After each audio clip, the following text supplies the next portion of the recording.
Salama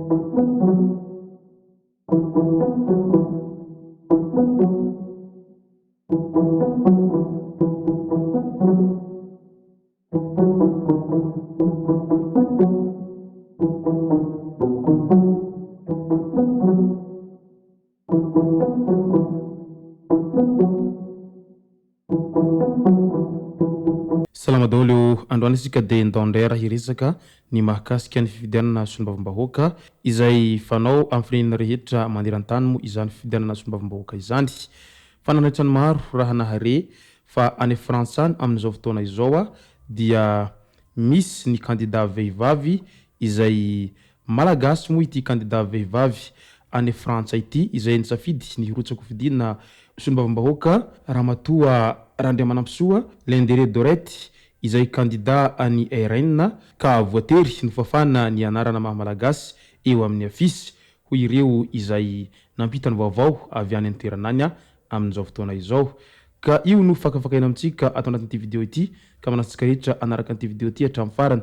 Aza dino ny milike ny video antsika ary tsarovatrany ny miabone amin'ny chaîne antsika mba ahafahanareo manaraka tsy tahapaka ny video zay lefa any amin'ny tonga tawatagasy toy izao ny fanaovana azy. Tsy ampiandrely isika fa avy hatrany tonga dia vavany ndahary. Mialohan'ny idirantsika amin'ny pitsipiso ny mahakasika an'izay firotsanako fidiny teratany malagasy izay nisafidy ny hirotsaka solombavambahoaka any Frantsa any amin'izao fotoana izao dia ndao aloha resantsika ireto vaovao manaraka ireto. Nilaza moa i Papa François fa mila mitandrina isika amin'ny fampiasana ny teknolojia.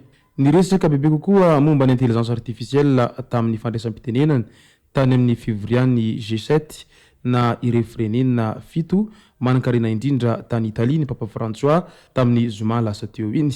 Mila mailo sy mitandrina isika manoloana ny fampiasana ity teknolojia avolenta ity izay manomboka mahazo laka ankehitriny hoy izy.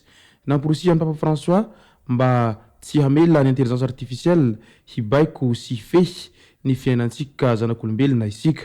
Notsindriny ihany koa fa miankina amin'ny fifehezana sy ny fahaizantsika olombelona mampiasa azy ihany no mety hahatsara na hatsia ny intelligence artificielle. Ary tsapa sy hita tokoa moa tato ato zay dia tena niroborobo ary nahazo vahana maneran-tany ny intelligence artificielle ary nahitana lesoka lehibe moa izany indrindra fa eo amin'ireo fiainan'ireo tanora amin'izao ankehitriny izao. Lasa miteraka hakamona ho an'ireo tanora izay tsy mahay ny mifehy sy mampiasa an'izay intelligence artificielle izay moa ny fampiasana azy io tato ato zay ka mety hampikirosofahana eo amin'ny resaka niveau indrindra eo amin'ny fiainam-pianarany tanora sy ny hoaviny. Tsapa sy hita ihany koa tato ato zay nanomboa ny firoborobon'izay intelligence artificielle zay dia ny zavatra tena hita ny tsy fampiany fialamboly eo amin'ireo tanora indrindra na ny olon-dehibe izany fa lasa tafantoka loatra ao anatin'izay resaka intelligence artificielle izay hany ka nahifandray amin'ireo olona manodidina aza efa mila tsy ho vita mihitsy fa ny tontolo andro dia lany ao anatin'izay fikirakirana resaka intelligence artificielle izay avokoa. Any ivelany any Allemagne maromarony kokoa nalaza tato ato zay ny resaka lalao izay iraisany ireo vondrona Eropa rehetra amin'ny fiadinany tompon-daka ny Euro eo amin'ny baolina kitra moa izany mazava ho azy. Maro moa ireo ekipa kalaza sy ireo mpilalao baolina kalaza any an-toeranany amin'izao fotoana izao samy miezaka miaro ny voninahim-pireneny amin'izay lalao Euro izay. Raha tsy ahivina moa ny tantara dia Italiana no nandrobaka an'izany Euro izany tamin'ny 4 taona lasa iny zay ka mbola tafiditra hiady an'izay fifananana Euro zay moa ireo Italiana amin'izao fotoana izao.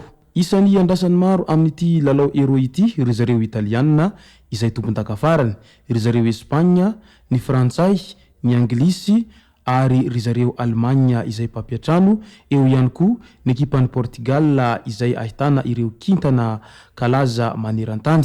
Nanomboka moa izay lalao Euro zay any Allemagne any tamin'iny zoma 24 Jona iny izay rizareo mpampiatrano moa nanokatra an'izany lalao izany ny ekipam-pirenena Allemagne moa izany izay nanamontsana any Scotland tamin'ny isa mavesatra 10-2 zao tao amin'ny kianjany Allianz Arena tao Bayern de Munich tao nandritra ny lalao voalohany izay fanokafana ny fiadinan'ny tompon-daka Europeana ity. Tao anatin'izay hatrany dia lalao telo no nitontosaina tamin'ny sabotsy 15 Jona lasa teo ho an'ny vondrona be izay andro voalohany ka resiny italiana izay tompon-daka europeanina farany tamin'isa rony ray ry zareo albaniana tao amin'ny kianjany Signalunda Park ao Dortmund tao. Raha tsy hivina moa ity lalao ity dia ry zareo albaniana no nahafaty baolina voalohany ary io baolina matin'izy ireo dia baolina izay isany farafahaingana izay fahafatesana indrindra nandritra ny tantarany nisiany izay fiadina tompon-daka europeanina izay satria mbola voatelo amby 20 sekondra monja dia efa nahafaty ry zareo albaniana ary dia sahirana tena sahirana tokoa ry zareo italiana vao nahasahala an'izany isa izany ary io ny afara tamin'ny isa rony ray io. Itsindanana zay dia ry zareo Espagna indray no nandresy any Croatie izay isa mavesatra 3-0 zao tao amin'ny kianjany Olympia Stadium tao Berlin tao. Ry zareo Espagna reto moa dia azo sokajina fa ekipa tsara indrindra no sady zandriny indrindra amin'ity fiadina tompon-daka europeanina ity izay niady tamin'ireo Croatianina izay azo lazaina fa ekipa mba tsara fantana ihany ary isany mba nisongadina nandritra ny fiadina tompon-daka maneran-tanin'ny baolina kitra farany teo iny raha ry zareo Croatianina izany. Ary ny lalao fahatelo dia ao amin'ny vondrona A tamin'ny andro voalohany ry zareo Suisse no nandresy any Hongrie tamin'ny isa 3-2 tao amin'ny kianjany Rhein Energy Stadio tao Cologne ka ireo no vokatra azo tamin'ny andro voalohany ireo vondrona izay efa nifaninana tao anatin'ity fifanitsanana tompon-daka amin'ny europeanina ity. Izay moa no mahakasika an'ireny fandao resantsika amin'izay ny mahakasika an'ilay teratany malagasy izay nirotsaka vidina sombavim-bahoaka ao Frantsa ao amin'izao fotoana izao. Misy ny teratany malagasy iray anisany kandida sombavim-bahoaka any a Frantsa amin'ny fifidianana milohan'ny fotoana izay ho tanterahina ny alahady 30 jona sy 7 jolay ho avy izao.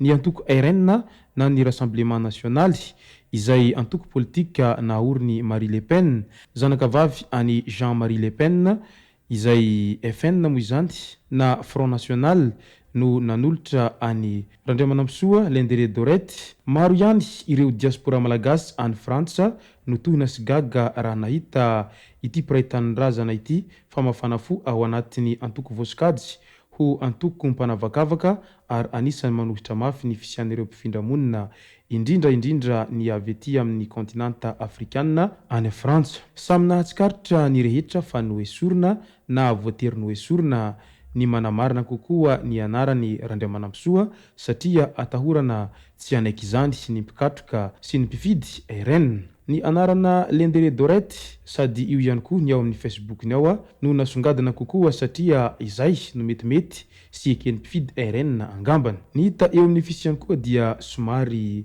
nofitsinina ihany ny volonkoditry ny ramatoa ity eo amin'ny sary.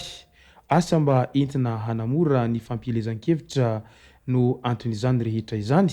Ny azo antoka aloha dia anisany efa ela tafahorom-paka any Frantsa ity ramatoa ity matolo handohany ao amin'ny antoko RN ity. Izay moa no masaka azona roso tao anatin'ity video ity tomboko lazy tomboko vavy. Misaotra rehetra naraka an'ity video ity hatramin'ny farany. Asa dino ny milaiky ny video antsika ary tsara voatrany miabone amin'ny chaîne antsika mba afanareo manaraka tsy tahabaka ny video zay lefa ny am'sisy sy tao atagasy. Tomboko lazy tomboko vavy mankasitraka dia mirary soa.